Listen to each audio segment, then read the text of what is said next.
This lecture for History 122, World Civilizations from 1600, is Section 4, The Rise of Europe, Part 2. Our objectives for this section are to see how the rise of science made possible the Industrial Revolution and the power that it brought. We will examine how Industrial Revolution transformed politics and society. This is the ism section. We'll explore the rise of several isms, particularly liberalism, socialism, communism, and nationalism. As an example of the last, we will also look at how Germany became a unified country. And then we'll also kind of ask this question, was there a gender revolution or evolution during this time period?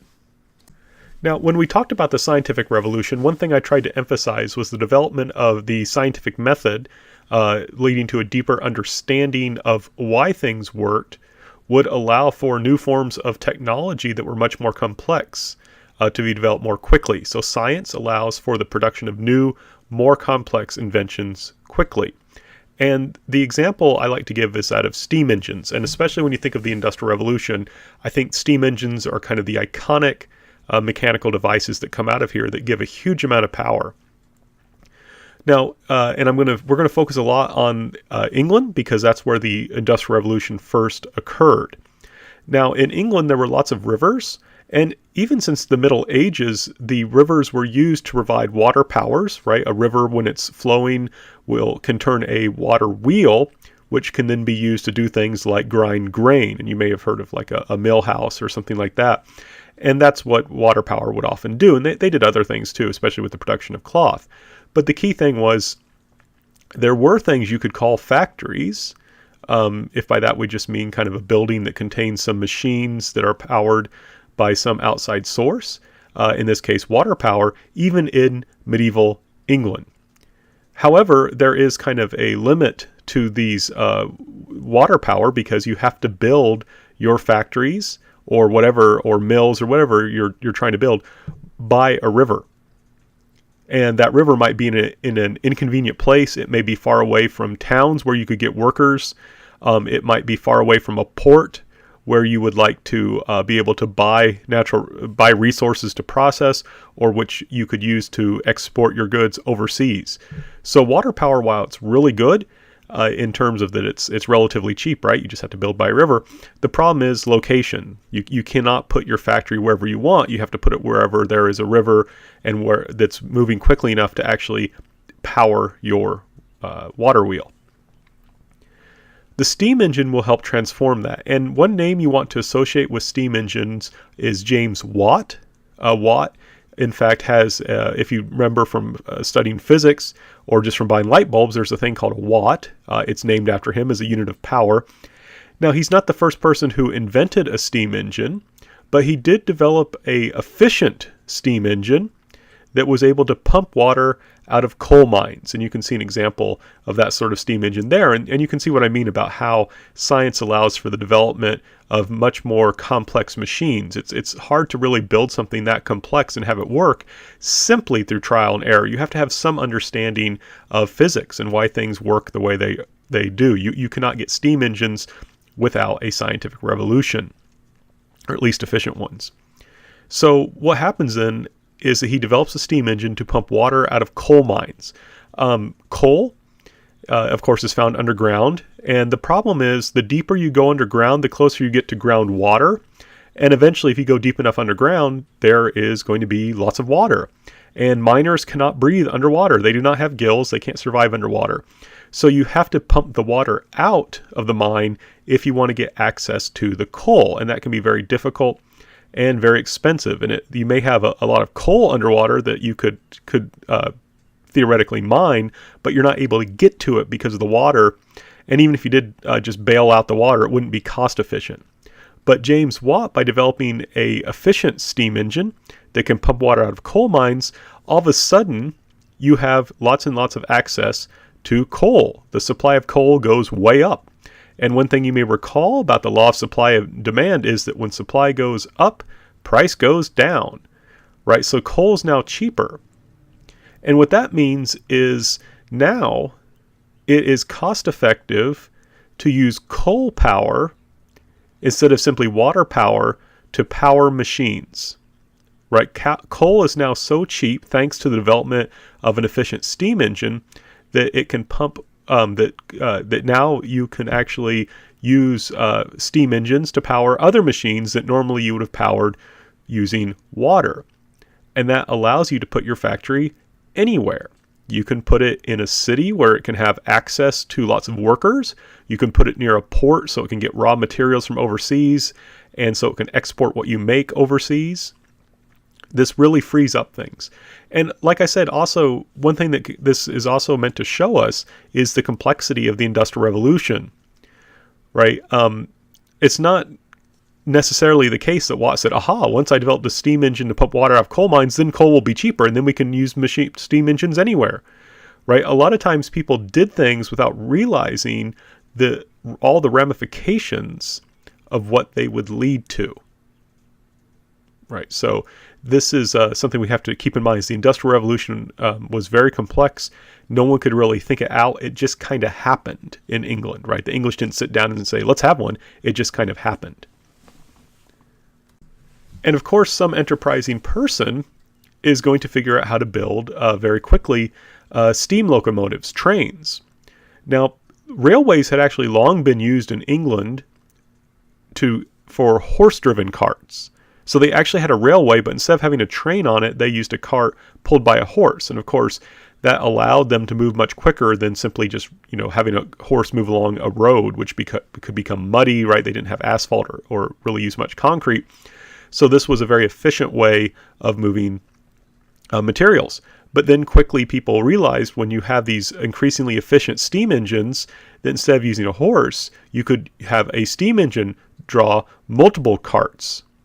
So by the early 1800s, we have the development of steam locomotives, i.e. railroads. And these things are very efficient, right? A horse maybe can just pull one cart, but of course an efficient steam engine can draw dozens or even hundreds of carts. So it becomes much cheaper to transport resources and finished products. And this will lead to the birth of what we call industrial capitalism, where instead of in the previous days that we've been talking about with like the Dutch East Indies companies and so forth, you made money principally through trading goods. But now the money is mostly going to be made in producing goods, on this industrial scale using these machines coming out of the Industrial Revolution. And what's key here, I really want to emphasize this, it's this revolution in transportation, this ability to cheaply import resources to make stuff out of, right? We can cheaply import cotton thanks to these steam engines. We can cheaply import iron or steel thanks to these steam engines. And then we can make them into stuff and then sell them elsewhere. And that's why I have this picture. One thing I think is fascinating, right, is that it's become so cheap to move products that you can actually have milk produced in the countryside and ship it to London by train. And it's cheap enough still that people can afford it and can buy it like on a mass scale, right? So the Industrial Revolution is going to make things available at lower prices to an increasing number of people. And this is kind of a preview of what we'll see as we continue on, right? But this is the revolution that people really start to feel, right? You maybe didn't feel the scientific revolution if you were a peasant or a poor worker, but you will increasingly feel the Industrial Revolution. It will impact more and more people's lives in ways than these other revolutions we've been talking about did not. Now, one thing we have to emphasize is that the Industrial Revolution first happens in Britain. Right, it first happens in Britain. And one thing I have to stress is no one planned this. No one sat down and said, okay, we've got the political, we've got the economic, we've got the scientific revolutions. Let's launch an industrial revolution. No, this happened in Britain first, quite by accident for organic reasons. No one just sat down and said, let's have an industrial revolution. So the question then is, why does it happen first in Britain? Well, first of all, consumer demand from increased wealth brought by trade encouraged production. Britain was becoming wealthier thanks to the trade we've been talking about that's developing in the 17th, 18th, and then into the 19th century. So more and more people are becoming wealthier. It's not a huge amount of people, but more and more people have more money than they need simply to survive, right? So people start having a kind of surplus income, and they would like to spend it on other things. especially things that maybe would be nice to have, but aren't necessarily a requirement to have. So for example, more clothes, different kinds of clothes, right? People maybe have clothes, they have the clothes they need to survive, but wouldn't it be nice to have more than one suit of clothes or two suits of clothes? And maybe wouldn't it be nice to have some that are more fashionable? There's more and more people in Britain who find themselves in that situation where they've got some extra money that they can spend on things other than what they just need to survive. And that means there's a demand, right? You're not going to start making things. You're not going to build a factory to make stuff unless you're convinced that people are going to actually buy your stuff. So when there's a demand, people are going to say, okay, what can we do to meet this demand? And as that demand goes up, people are saying, okay, well, how can we make enough stuff to feed this growing demand? And the factories that people will develop do help them meet that growing demand.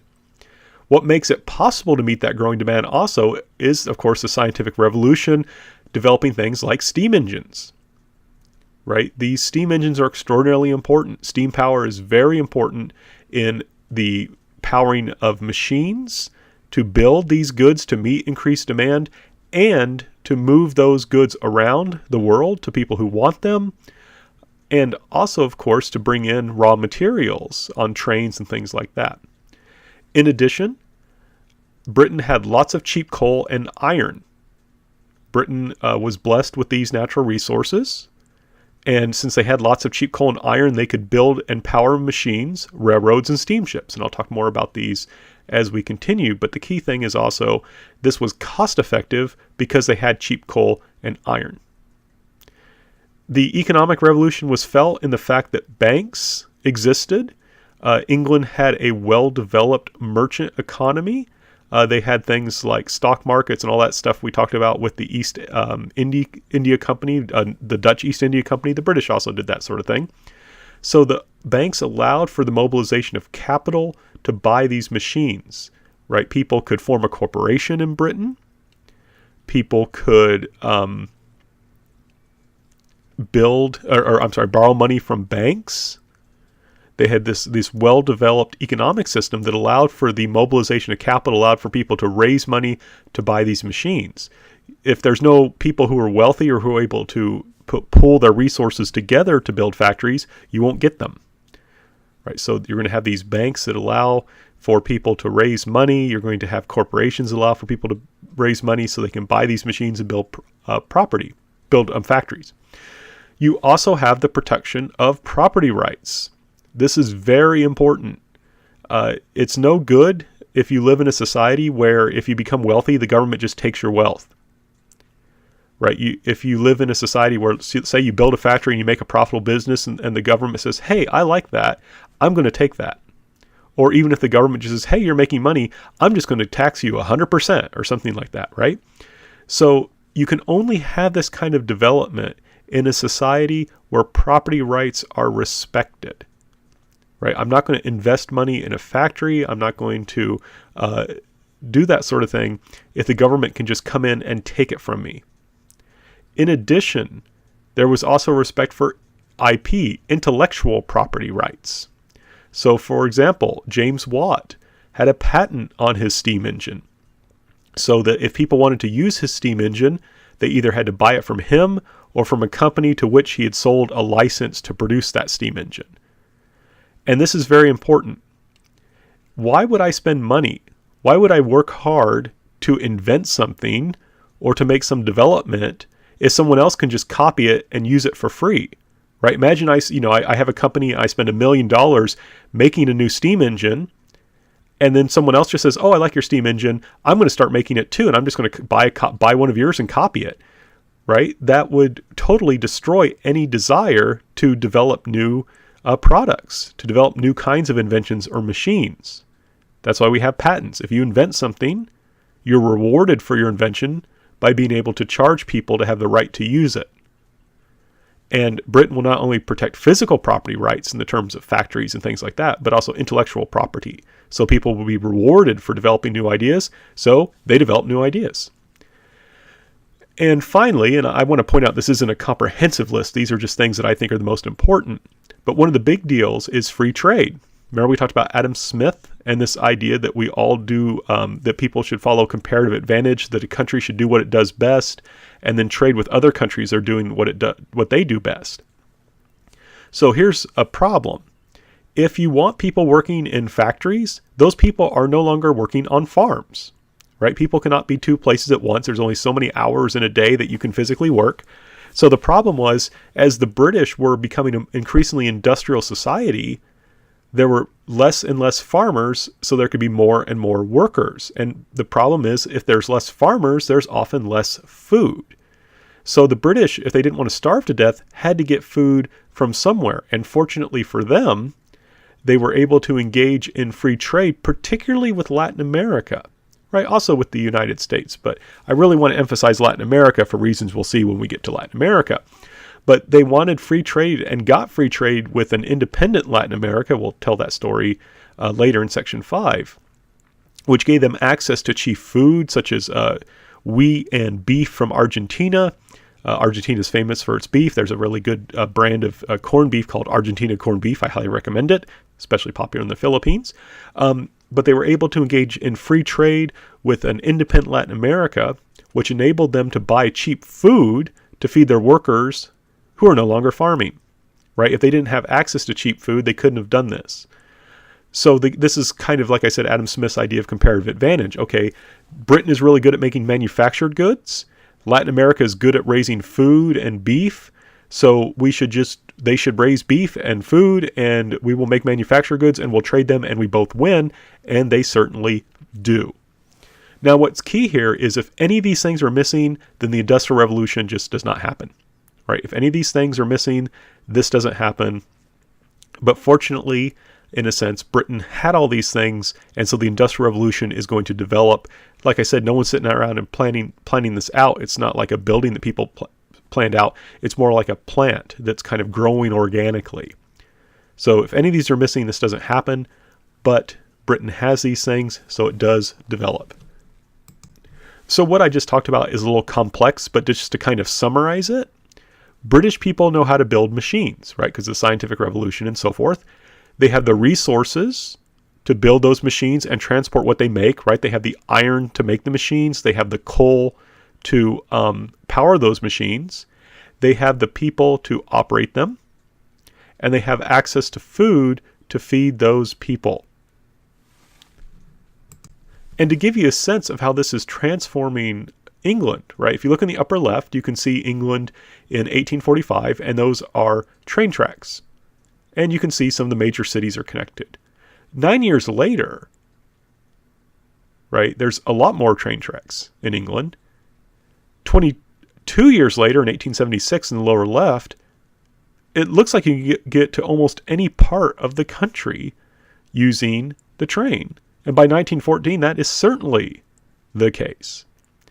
Right, so you can see how this is physically transforming the country. And you can also get a sense of how this affected people's lives, because of what it means is, by 1876, and particularly by 1914, if you were just your average everyday British person, you could gain access to goods brought on the railroad at very low prices from anywhere throughout the country. In fact, anywhere, in a sense, throughout the world, because these railroads are connected to ports that had access to other countries. And you could travel very cheaply, right? You know, it's not like you'd have to get on a horse or walk. You could take a train and within a few hours be in almost any place in your own country. So this is going to really transform people's lives. Now, to give you one more example, look at British iron production. And I think this is astounding. This, I think, really shows us the power of the Industrial Revolution. In 1740, Britain made 17,000 tons of iron a year. Now, that's pretty good. But by the 1840s, just a century later, they were making 2 million tons of iron. Right? That's what the kind of power the Industrial Revolution gives you, right? By the 1840s, the Industrial Revolution is well underway, 2 million tons of iron. 12 years later, they were up to 3 million. And that's impressive, but it's especially impressive when we note that that is more than the rest of the world combined. So think about that. Britain is not a big country. It is not a big country. But thanks to the Industrial Revolution, this small country is able to produce more iron than the entire world combined, right? And when you have iron, you can do things like build cannons and guns and warships and lots of things that give you power, right? So the Industrial Revolution allows, in a sense, for the technology that comes out of the scientific revolution to be mass produced, and that gives you an astounding amount of power. Now, one thing we have to stress is once the British kind of accidentally have the Industrial Revolution and become powerful, then other countries will say, oh, we should have an Industrial Revolution too, right? We should have an Industrial Revolution too. So the Industrial Revolution will spread somewhat unequally throughout the world. So first of all, one thing we want to know is that Britain, in part because of the Industrial Revolution, will become a champion of free markets, right? This represents kind of the triumph of Adam Smith, because the British want to be able to buy cheap raw materials throughout the world and then sell their manufactured goods. And free markets are the best way to do that because they're so good at producing manufactured goods. And so in a sense, this represents the triumph of Adam Smith. Now I have to point out that there are some exceptions to this. Britain, for example, as we'll talk about later, does not want India to develop factories. It wants to prevent them being industrialized because it wants to make sure that India does not compete, right? And one thing, India will become a colony of Britain. That's why I'm emphasizing that. But capitalism and the Industrial Revolution will spread throughout Europe and even into North America, right? This will all spread. Now, in the U.S., the British are ahead of us, and we'll talk more about this in section 5, but the Industrial Revolution will look very similar in the United States to what it does in Britain, and by that I mean it kind of develops organically. No one in the United States really plans it. It just kind of happens. Now, some countries, such as France, Russia, and Japan, are all missing one of those 6 things, right? So, for example, Japan did not have so well developed of a banking system as England did. But those 3 countries realized that the Industrial Revolution could give you a lot of power. So in those cases, the government actively intervened to help make up for this problem. So for example, in Japan, because Japan did not have such an advanced banking system, the government would help raise funds, would help organize and build some of the first factories, right? The Japanese government realized, hey, if we want to be powerful, we need an Industrial Revolution. And we're not having one because our banking system has some problems. So we need to support factories. We need to help people raise capital, raise money so that they can build factories so we can have an Industrial Revolution. So in places with strong governments, once the Industrial Revolution has been developed by Britain and people see it can be done, places with strong governments can help cause an Industrial Revolution, can actually kind of plan one once the British have already done it. And like I said, an example of that is Japan, where the government intervenes very closely to help develop its own factories and so forth. Now, the Industrial Revolution will not take off in Asia or Africa, with the exception of Japan, because they are either lacking one or more of the 6 characteristics I said were needed, and they're lacking a strong government willing to pursue the Industrial Revolution. Finally, one reason this happens is, as we'll see in the 19th century, large parts of Asia or Africa are actually colonized, and colonial countries do not want their colonies competing with them. They want their colonies to give them natural resources, which they will then turn into manufactured goods and sell back. So remember, even though the ideas of Adam Smith are kind of becoming triumphant, there are at the same time a desire to keep kind of that basic mercantilist relationship where the colonies serve the mother country. So for example, again, Great Britain, even though it believes in free markets and free trade and all that, does not want India to build factories and compete with Britain, right? Britain wants India to produce raw materials like cotton, which the British can then change into clothes and sell back to the Indians and make a lot of money. They don't want the Indians to develop their own factories. So in colonies, right, a lot of times, not always, but a lot of times, there will be an effort to prevent industrialization because they want them to keep focusing on just producing raw materials and not competing with the factories back home.